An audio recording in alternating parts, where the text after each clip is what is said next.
નમસ્કાર વાલા વિદ્યાર્થી મિત્રો, આપ સર્વે મિત્રોનું દિલથી સહૃદય હાર્દિક સ્વાગત છે આપણી YouTube ચેનલ એવી ગુરુ જ્ઞાન શાળાની અંદર. તો વિદ્યાર્થી મિત્રો, આજના આ વિડીયોની અંદર આજે આપણે ધોરણ 9 વિશેષ સામાજિક વિજ્ઞાન વિષયની અંદર જે આપણું બીજા સત્રની અંદર ચેપ્ટર નંબર 10 જે છે કે સરકારના અંગો, એ ચેપ્ટરનું સ્વાધ્યાયનું સંપૂર્ણ સોલ્યુશન આજે આપણે આ વિડીયોની અંદર જોવાના છીએ. તો તમારે આ વિડીયોને છેલ્લે સુધી પૂરેપૂરો પહેલા તો એકવાર જોઈ લેવાનો છે, શાંતિથી સમજી લેવાનો છે, પછી જ તમારા નોટબુકની અંદર તમારે લખવાનું છે. અને જો તમે ચેનલ ઉપર નવા હોય તો ચેનલને અચૂકથી સબસ્ક્રાઇબ કરી દેવાની છે, કારણ કે અમારી ચેનલ તમને આવનારી પરીક્ષાઓની અંદર ખૂબ જ ફાયદાકારક રહેવાની છે. જોઈએ પહેલો કે નીચેના પ્રશ્નોના જવાબ આપો. એમાં ફર્સ્ટ કે સત્તા વિશ્લેષણનો સિદ્ધાંત એટલે શું? તો એનો તમારે આવી રીતે લખવાની શરૂઆત કરવાની. આવી રીતે પહેલા જવાબ લખી દેવાનો, પછી બ્લેક બોલ પેનથી આવી રીતે એરો કરી દેવાનો અને પછી એક એક ટોપિક લખવાની શરૂઆત કરવાની. તો જોઈએ, રાજ્ય વતી સરકાર જે કાર્ય કરે છે તે એકબીજાથી જુદા હોય છે.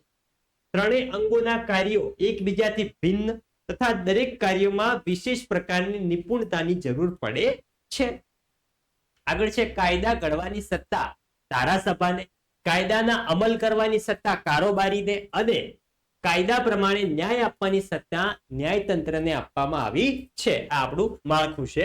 આગળ, આમ છતાં ધારાસભાને કોઈ પણ કાયદો ઘડવાની સત્તા છે, તે તેની સત્તાનો દુરુપયોગ ન કરે તે માટે કારોબારી અને ન્યાયતંત્ર ધ્યાન રાખે છે. કોના ઉપર ધ્યાન રાખે છે? ધારાસભા ઉપર. આગળ, પરંતુ ન્યાયતંત્રને ધારાસભા અને કારોબારીથી અલગ સ્વતંત્ર રાખવામાં આવ્યું છે. આગળ બીજો પ્રશ્ન કે સાંસદની લાયકાત કઈ છે? તમારા વિસ્તારની અંદર જે સાંસદ બનતા હશે એની અંદર મિત્રો જ્યારે ફોર્મ ભરાતા હશે ત્યારે એમની શું લાયકાત હોય તો એ ફોર્મ ભરી શકે એ આપણે જોઈએ. તો સાંસદની લાયકાત શું છે? તો સાંસદની લાયકાતો તે સૌપ્રથમ તો ભારતનો નાગરિક હોવો જોઈએ. આપણા ભારત દેશ સિવાય વિદેશનો કોઈ પણ નાગરિક સાંસદ બની શકે નહીં. પછી તેની ઉંમર 25 વર્ષથી વધુ હોવી જોઈએ. 25 વર્ષથી ઉપરની ઉંમર હોય તો તે સાંસદ બની શકે. તે સંઘ સરકાર કે રાજ્ય સરકારનો નોકર ન હોવો જોઈએ. નોકર ન હોવો જોઈએ. નોકર શબ્દ અહીંયા ના ઉપયોગ કરી શકાય, માટે કે એને સરકારી નોકરી ના હોવી જોઈએ. આગળ, તે ગુનેગાર ના હોવો જોઈએ, તેના માટે એક પણ ક્રિમિનલ રેકોર્ડ એટલે કે કેસ ના હોવો જોઈએ. આગળ, તેમજ માનસિક રીતે અસ્થિર તેમજ નાદાર ન હોવો જોઈએ. એકદમ સિમ્પલ છે. તમારે ધ્યાનથી મુદ્દા તમે એકવાર યાદ રાખી લેશો તો તમને પરીક્ષાની અંદર, અને આ પ્રશ્ન પરીક્ષાની અંદર પૂછાય છે. ત્રીજો, લોકસભા અને રાજ્યસભાની કાર્ય સાધક સંખ્યા કેટલી છે? તો લોકસભાના કાર્ય સાધક સંખ્યા એટલે કે સીટો તો કેટલી છે? લોકસભાની 545 અને રાજ્યસભાની 250. આગળ વધીએ. ચોથો કે રાજ્યસભાના સભ્યોની પસંદગી કઈ રીતે થાય છે? તો ભારતના સાંસદમાં લોકસભા અને રાજ્યસભા બે ગૃહો છે. તેમાં રાજ્યસભા સંસદનો ઉપલું ગૃહ છે, જ્યારે ગૃહ છે તે દરેક રાજ્યનું પ્રતિનિધિ ધરાવે છે. દરેક રાજ્ય પ્રમાણે રાજ્યસભા જોઈ શકો છો. પછી ભારતનો કોઈ પણ નાગરિક 30 વર્ષથી વધુ ઉંમર ધરાવતો હોય તે રાજ્યસભાના સભ્ય તરીકે પોતાની ઉમેદવારી નોંધાવી શકે છે. તે માનસિક રીતે અસ્થિર ન હોવો જોઈએ. રાજ્યસભાના 250 સભ્યોમાંથી 238 સભ્યોની ચૂંટણી પ્રત્યેક રાજ્યની વિધાનસભાના સભ્યો તેમજ વસ્તીના ધોરણો કરે છે. બાકીના 12 સભ્યો રાષ્ટ્રપતિ નિમણૂક કરતા હોય છે. આગળ વધીએ. પાંચમો કે સ્પીકર ગૃહની મર્યાદાના રક્ષક છે અને સાથી. અને આ પ્રશ્નો ઘણી વખત 2 માર્ક્સની અંદર પરીક્ષાની અંદર પૂછાણો છે, માટે મોસ્ટ આઈએમપી પ્રશ્ન થઈ જાય છે કે સ્પીકર કોઈ પણ ગૃહની બેઠકનું અધ્યક્ષ સ્થાન સંભાળે છે પોતે, અને ગૃહમાં થતી ચર્ચા વિચારણા અને કાર્યવાહીનું તટસ્થતાથી સંચાલન કરે છે. એટલે કે કોઈ પણ પક્ષપાત કર્યા વગર પોતે સંચાલન કરતા હોય છે. તે લોકસભા અને વિધાનસભાનું ગૌરવ, શિસ્ત અને વ્યવસ્થા જાળવતા હોય છે. આગળ, સ્પીકર ગૃહના દરેક સભ્યોને પ્રશ્ન પૂછવાની મંજૂરી આપે છે. ગૃહમાં ઉપસ્થિત થતી ચર્ચાસ્પદ બાબતો પર અંતિમ નિર્ણય પણ પોતે આપે છે. પોતાના આદેશોનું ઉલ્લંઘન કરનાર સભ્યોને ગૃહમાંથી બરખાસ્ત કરી શકે છે અને ગૃહનું કામકાજ પણ સ્થગિત થઈ શકે છે. આગળ છે છઠ્ઠો કે રાષ્ટ્રપતિની કટોકટી વેળાની સત્તાઓ જણાવવાની છે. કટોકટી વેળાએ જે પણ રાજ્યની જે સરકાર હોય, કોઈ પણ રાજ્યની અંદર જ્યારે યુદ્ધ થયું, જે મિત્રો એનું જે કંટ્રોલ છે એ આઉટ ઓફ કંટ્રોલ થઈ ગયું, તો એની જે સત્તા છે એ મિત્રો ડાયરેક્ટ રાષ્ટ્રપતિની સત્તા થઈ જાય છે. તેમાં મિત્રો ત્યારે રાજ્યની કોઈ સરકાર કામ કરતી નથી, ડાયરેક્ટ દિલ્હીથી જ પોતાના ઓર્ડરો આવે છે અને કામ થાય છે. તેમાં જોઈએ બાહ્ય કે આંતરિક અશાંતિ. બાહ્ય કે આંતરિક અશાંતિ હોય ત્યારે મિત્રો કઈ કઈ હોય એ તમારે જોઈ શકો છો. ટોપિક વાઇઝ તમને લખેલી છે, જે વિડીયો સ્ટોપ કરીને એકવાર ધ્યાનથી તમારે વાંચી લેવાનું છે, પછી લખવાનું છે. પછી છે જ્યારે કોઈ બંધારણીય કટોકટી સર્જાઈ હોય ત્યારે જોઈ શકો છો, એનો પણ તમને મુદ્દા વાઇઝ જવાબો આપેલા છે. આગળ કોઈ નાણાકીય કટોકટી હોય ત્યારે પણ રાષ્ટ્રપતિ શાસન સ્થપાતું હોય છે. જોઈ શકો છો તમે, આના પણ આન્સર તમને આપેલા છે. આગળ છે સાતમો કે મહાભિયોગની કાર્યવાહી શું છે, અને આ પ્રશ્ન પણ પરીક્ષાની અંદર પૂછાય છે, આઈએમપી પ્રશ્ન છે. અને જે મિત્રો આપણા વિડીયો પ્રથમ પરીક્ષાના વિડીયો તો જોયા હશે એમને તો 100% લાભ થયો જ હશે. બાકી જે મિત્રો નવા છે અને ફર્સ્ટ વાર આ વિડીયો જોવે છે તેમને કહી દઉં કે અમારી ચેનલ ઉપર આવનારી પરીક્ષાઓ જે છે આપણી, એટલે કે બીજી પરીક્ષા, વાર્ષિક પરીક્ષા, એની અંદર અમે તમને અતિ મોસ્ટ એમપી મોડેલ પેપરો, આઈએમપી પ્રશ્નો બધું જ તમને આપીએ છીએ, જે તમને પરીક્ષાની અંદર 100% લાભ કરાવે છે. માટે અત્યારથી જ અમારી ચેનલ સાથે જોડાયેલા રહેજો. જવાબ જોઈએ કે રાષ્ટ્રપતિને હોદ્દા પરથી દૂર કરવા માટે સંસદના બંને ગૃહો રાષ્ટ્ર પ્રમુખ વિરુદ્ધ બંધારણ ભંગનું તહોમતનામું રજૂ કરે છે તો જ રાષ્ટ્રપતિને પદ પરથી દૂર કરી શકાય છે. તે માટે સંસદના કોઈ પણ એક ગૃહે 23 બહુમતીથી લેખિતમાં રજૂ કરવાનું હોય છે. બહુમતીથી લેખિતની અંદર રજૂ કરવાનું પોતાને આપવાનું હોય છે, અને બીજા ગૃહે અદાલતની તપાસ કરવાની હોય છે. તો જે વાત તેમને કોઈ પણ આરોપ લગાવ્યો હોય એ સાચો હોય તો મિત્રો રાષ્ટ્રપતિને પણ હોદ્દા પરથી નીકાળી શકાય છે. આ છે મિત્રો લોકશાહી. આમ તેમના પર 23ની બહુમતીથી આરોપ પુરવાર થાય તો તેમને પદ પરથી દૂર કરી શકાય છે. તેને મિત્રો શું કહેવાય? તેને મિત્રો કહે છે મહાભિયોગની કાર્યવાહી કહેવામાં આવતી હોય છે. આગળ આઠમો કે સંસદની સત્તાઓ અંગે ઉલ્લેખ કરો. તો જોઈ શકો છો તમને ટોપિક વાઇઝ એના મુદ્દા પણ આપેલા છે, જે તમારે વિડીયો સ્ટોપ કરીને ધ્યાનથી વાંચવાના છે અને પછી લખવાના છે. તો છે કે ન્યાય વિષયક સત્તાઓ, પછી છે નાણાકીય સત્તાઓ વિશે માહિતી આપેલી છે. આગળ તમને તારાકીય સત્તાઓ એટલે કે ધારાકીય સત્તાઓ હશે, ટાઈપિંગ મિસ્ટેક છે, જોઈ લેજો. આગળ વધીએ. નવમો છે કે સ્થાનિક સ્વશાસનની સંસ્થાઓ વિશે જણાવવાનું છે. તો આપણે જે સ્થાનિક સ્વરાજ્યની સંસ્થાઓ છે, જે આપણે ધોરણ 5 ની અંદર 6, 7, 8 ની અંદર જોતા આવ્યા છીએ, તો સૌથી આપણાથી શરૂઆત કરીએ તો આપણા ગામમાં મિત્રો કોણ આપણા ગામને હેન્ડલ કરે છે? તો આપણા ગામમાં મિત્રો ગ્રામ પંચાયત કરે છે. પછી આપણા ગામથી છે થોડાક આગળ જઈએ તો આપણે શું આવે છે? તાલુકો આવે છે. તો તાલુકાની અંદર તાલુકા પંચાયત. તમે ક્યારે તાલુકા પંચાયતની મુલાકાત લીધી હશે? જો નહીં લીધી હોય તો ધોરણ 12 પછી અચૂકથી લેશો. પછી ત્રીજો જિલ્લા સ્તરે, એનાથી થોડા વધુ આગળ જઈએ તો શું આવે છે? જિલ્લા પંચાયત આવે છે. આગળ અને જોઈ શકો છો મિત્રો તાલુકામાં ટીડીઓ હોય છે, તાલુકા વિકાસ અધિકારી, જિલ્લામાં ડીડીઓ હોય છે, જિલ્લા વિકાસ અધિકારી. એવી તમને આ માહિતી તમને આવડતી જશે. તમે આગલા ધોરણની અંદર પણ સારી એવી સમજી ગયા છો. જોઈ શકો છો સમરસ ગામ કોને કહેવાય, બધી જ માહિતી આપેલી છે. શું શું કામ થાય છે, નગરપાલિકા, મહાનગરપાલિકા, એમની માહિતી છે. આગળ 10મો છે કે અમલદારશાહીના અનિષ્ટો જણાવો. તો અમલદારશાહીના અલગ અનિષ્ટો છે, એટલે કે જે આપણી ન્યાય વ્યવસ્થા છે, જે આપણી વ્યવસ્થા છે, કોઈ પણ સરકારી કચેરી છે, એની અંદર મિત્રો કયા કયા એવા કામો છે જે ન થવા જોઈએ એ આપણે જોઈએ. એની અંદર મિત્રો પહેલો તો છે લાગવગ, બીજું છે ભ્રષ્ટાચાર, બીજું છે સગાવાદ, પછી છે જ્ઞાતિવાદ, પછી છે અપ્રામાણિકતા, આગળ છે બિનકાર્યક્ષમતા, ગેરરીતિઓ અને પલાયન વૃત્તિ. આગળ પણ હશે.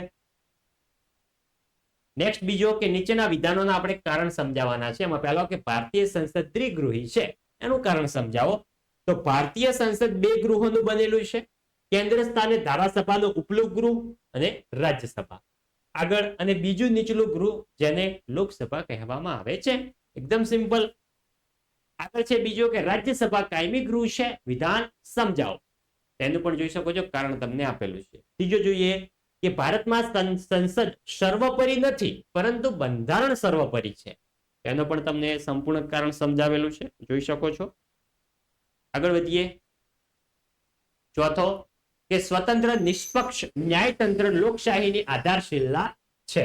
તેનું પણ તમને કારણ આપેલું છે, જોઈ શકો છો. કારણ એનો આન્સર તમને આપેલો છે, જે તમારે વિડીયો સ્ટોપ કરીને એકવાર ધ્યાનથી વાંચવાનો છે, પછી જ તમારે નોટબુકની અંદર લખવાનો છે. આગળ પાંચમો જોઈએ કે સ્થાનિક સ્વરાજની સંસ્થાઓ લોકશાહીની તાલીમ શાળા અને બંધારણ સુધારાની પ્રયોગશાળા છે. આ વિધાન સમજાવવાનું છે. તો આનું પણ મિત્રો તમને સંપૂર્ણ કારણ સ્પષ્ટ કરીને આપેલું છે, જોઈ શકો છો તમે વિડીયોની અંદર. છઠ્ઠો છે કે રાજ્યની વિધાનસભા રાજ્યના લોકોની ઈચ્છાનું પ્રતિબિંબ પાડે છે, એ જણાવો. તો રાજ્યની વિધાનસભા રાજ્યના લોકોની ઈચ્છા લોકમત મુજબ ધારાકીય અને કારોબારી કાર્યો કરે છે. એમાં છે કે પોતાના કાર્યો વિશે પ્રજાના પ્રત્યાઘાતો, આશંકાઓ સમજીને વહીવટ કરે છે. ભારત પ્રજાસત્તાક લોકશાહી દેશ છે આપણો. લોકોએ ચૂંટાયેલા પ્રતિનિધિઓ જવાબદાર રહીને રાજ્ય વહીવટ ચલાવે છે. આમ રાજ્યની વિધાનસભામાં રાજ્યના લોકોની ઈચ્છાનું પ્રતિબિંબ પડે છે. આગળ વધીએ. સાતમો કે રાજ્યપાલ એ રાજ્ય અને કેન્દ્ર વચ્ચે કડીરૂપ ભૂમિકા અદા કરે છે. આ વિધાન સમજાવો. તો રાજ્યપાલ રાજ્ય સરકારની કોઈ પણ કામગીરી વિશે રાષ્ટ્રપ્રમુખને વાત કરે છે, ત્યારે રાજ્યપાલની નિમણૂક કેન્દ્રના પ્રધાનમંડળની સલાહ રાષ્ટ્રપ્રમુખ કરે છે. એવી રીતે રાષ્ટ્રપ્રમુખના પ્રતિનિધિ તરીકે રાજ્યપાલને રાજ્યનો વહીવટ સંભાળે છે. આમ રાજ્યપાલ રાજ્ય અને કેન્દ્ર વચ્ચે કડીરૂપ ભૂમિકા ભજવે છે. નેક્સ્ટ આઠમો કે લોકસભા દેશની ચાવીરૂપ પ્રજાકીય સંસ્થા છે. તો એના પણ કારણો તમને ટોપિક વાઇઝ આપેલા છે, જે તમે વિડીયો સ્ટોપ કરીને રીડ કરી શકો છો. આગળ વધીએ. નવમો છે કે રાજકીય કારોબારી અને વહીવટી કારોબારી વચ્ચે મૈત્રીપૂર્ણ સંબંધો રાજ્યના સુશાસનની પૂર્ણ શરત છે. એ તમારે સમજાવવાનું છે, જોઈ શકો છો. એનું પણ કારણ સ્પષ્ટ કરવાનું છે. આગળ 10મો છે કે સક્ષમ અને બાહોશ સનદી અધિકારીઓ સરકારની કરોડરજ્જુ સમાન છે. જોઈ શકો છો સક્ષમ જે અધિકારીઓ છે સરકારશ્રીના, એ જ મિત્રો આપણને દેશ ચલાવવાની અંદર મદદરૂપ થાય છે. તેને મિત્રો તમે જોઈ શકો છો સંપૂર્ણ. આગળ બીજો છે ટૂંક ધ્વજ તમારે લખવાની છે કે રાજ્યપાલનું સ્થાન અને એમનું કાર્ય. તમે આજ સુધી મુખ્યમંત્રી સાંભળતા આવ્યા છો, પણ એમનાથી પણ મોટું કાર્ય રાજ્યપાલનું હોય છે. તો જોઈ શકો છો રાજ્યપાલનું શું એમનું સ્થાન શું છે ને એમનું કાર્ય શું છે, એ તમને આપેલું છે. સંપૂર્ણ ટોપિક વાઇઝ મુદ્દા તમને આપેલા છે. આગળ વધીએ. બીજો કે રાજ્યની વિધાનસભાની કારોબારી વિષયક સત્તાઓ. એની અંદર વિધાનસભાની સત્તાઓ ઘણી મોટી છે, તેમ છતાં પણ કટોકટીના સમયમાં લોકસભા તેના પર અંકુશ મૂકી શકે છે. વિધાનસભ્યો પ્રધાનને વહીવટી કાર્યો અંગે પ્રશ્ન પૂછી શકે છે. અને ફર્સ્ટ છે રાજ્ય સરકાર. રાજ્ય સરકાર વિશે તમને માહિતી છે. રાજ્ય સરકારમાં શું આવે છે? ધારાસભા, વિધાનસભા અને વિધાન પરિષદ. જે મિત્રો એ જે છે ધારાસભામાં શું આવે? ધારાસભામાં વિધાનસભા આવે અને વિધાન પરિષદ. જ્યારે ન્યાયતંત્ર છે, ન્યાયતંત્રની અંદર શું આવે? ન્યાયતંત્રની અંદર આવશે વડી અદાલતો. આગળ છે તાબાની અદાલતો. જે તાબાની અદાલત છે, નીચેની અદાલત છે, એમાં કઈ કઈ સમાવેશ થાય? તેમાં થશે જિલ્લાની અદાલતો અને તાલુકાની અદાલતો. આગળ વધીએ. આગળ છે ડી કે કારોબારી રાજ્યપાલ, મુખ્યમંત્રી અને મંત્રીમંડળ તેમજ વહીવટી અધિકારીઓનો પણ સમાવેશ થાય છે આમાં. ત્રીજો જોઈએ કે વડાપ્રધાનનું સ્થાન અને કારોબારી સત્તાઓ. આપણા દેશની અંદર વડાપ્રધાનનું સ્થાન શું છે અને એમની સત્તાઓ શું છે, એ અહીંયા આપેલું છે ટોપિક વાઇઝ, જે તમારે લખવાનો છે વિડીયો સ્ટોપ કરીને. જોઈ શકો છો સંપૂર્ણ માહિતી આપેલ છે તમને. આગળ જઈએ હવે. ચોથો કે રાષ્ટ્રપતિની ધારાકીય સત્તાઓ અને વહીવટી સત્તાઓ. તો સૌપ્રથમ તમારે આવી રીતે લખવાનું છે, ધારાકીય સત્તાઓ ટોપિક પાડવાનો છે અને પછી લખવાની શરૂઆત કરવાની છે. તો જોઈ શકો છો આ બધી તેમની ધારાકીય સત્તાઓ છે, જે તમને ટોપિક વાઇઝ આપેલી છે. આગળ જઈએ. વિડીયોની સ્પીડ જો તમને વધુ લાગતી હોય તો સ્પીડ તમે ઓછી કરીને પણ જોઈ શકો છો, અથવા વિડીયો રિપીટ પણ જોઈ શકો છો. આગળ જોઈએ વહીવટી સત્તાઓ. વહીવટી સત્તાઓ વિશેની માહિતી તમને આપેલી છે. રાષ્ટ્રપતિની વહીવટી સત્તાઓ. પાંચમો ખરડો કાયદો ક્યારે બને એની પ્રક્રિયા તમારે વર્ણવવાની છે. અને મિત્રો તમને પરીક્ષા અંદર અનેકવાર પૂછાણો છે કે ખરડો કાયદો એટલે શું, એ પણ તમે જોઈ શકો છો. સંપૂર્ણ પ્રશ્નના જવાબો તમને આપેલા જ છે. સંપૂર્ણ ટોપિક વાઇઝ તમને આપેલા છે પ્રશ્નના જવાબો. આગળ વધીએ. નેક્સ્ટ છઠ્ઠો, નાણાકીય ખરડા અંગેની બંધારણીય જોગવાઈઓ આપણે જણાવવાની છે. અહીંયા મિત્રો તમને સંપૂર્ણ જવાબ આપેલો છે. પરીક્ષાની અંદર એવું નથી કે આપણે આ જવાબ બેઠે બેઠો લખવો, પરંતુ આપણે જ્યારે સ્વાધ્યાય લખતા હોય ત્યારે પૂરેપૂરું લખી દેવાનું છે. કારણ કે બધા ટોપિકો તમે વાંચશો ત્યારે તમને અમુક ટોપિકો યાદ રહેશે ને તમે પરીક્ષાની અંદર લખી શકશો. કોઈને બેઠે બેઠું પૂરેપૂરું યાદ રહેવાનું નથી, પરંતુ આપણે ખાલી યાદ નથી રાખવાનું, આપણે સમજવાનું છે. પ્રશ્ન સમજો, એના આન્સર સમજો તો તમને સિમ્પલ રીતે યાદ રહી જશે બધું જ. આગળ વધીએ. સાતમો છે કે રાજ્યસભાની ઉપયોગિતા અને મર્યાદા. રાજ્યસભાની આપણા દેશની અંદર ઉપયોગિતા શું છે અને એમની મર્યાદા શું છે એ આપણે જણાવવાની. જોઈ શકો છો રાજ્યસભાની ઉપયોગિતા શું શું છે અને બીજા પેજની અંદર રાજ્યસભાની મર્યાદાઓ આપેલી છે. જોઈ શકો છો. આગળ જોઈએ, વિકલ્પ જોઈએ હવે. એમાં પહેલો કે વિધાનસભાના સભ્યપદ માટે વય મર્યાદા કેટલા વર્ષની નક્કી થયેલી છે? તો કેટલા વર્ષની? Option number A is right, એટલે કે 25 વર્ષની જો તમારી ઉંમર હોય તો તમે વિધાનસભાના સભ્ય બની શકો.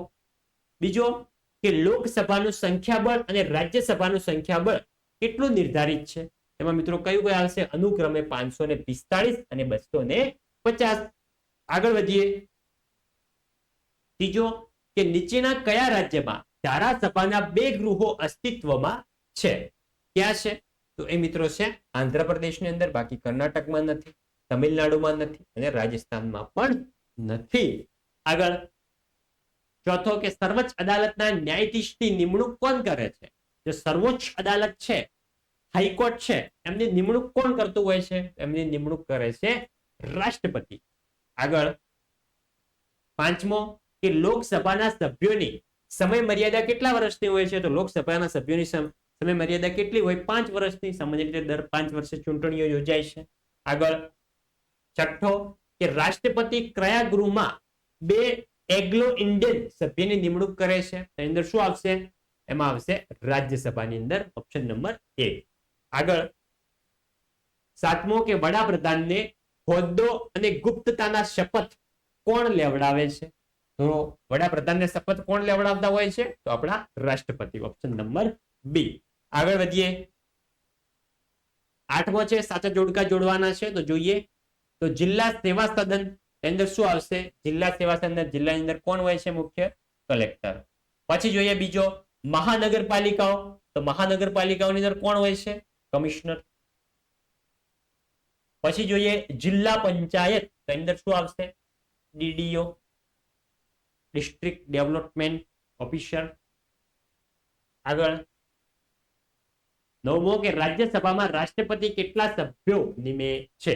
તો રાષ્ટ્રપતિને સભ્યો નિમવાની સંખ્યા કેટલી છે? તો રાષ્ટ્રપતિ ટોટલ 12 સભ્યો પોતાની રીતે નિમતા હોય છે.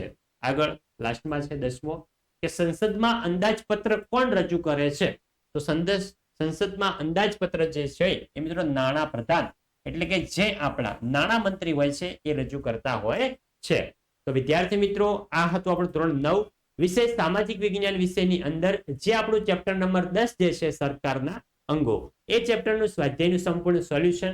વિદ્યાર્થી મિત્રો, જો તમને વિડીયો સારો લાગ્યો હોય, વિડીયોને લાઈક કરીને જજો. ચેનલ ઉપર નવા હોય તો ચેનલને પણ અચૂકથી સબસ્ક્રાઇબ કરીને જજો. મળીશું આવનાર નેક્સ્ટ આપણા વિડીયો સાથે. ત્યાં સુધી આવજો. જય હિન્દ, જય ભારત.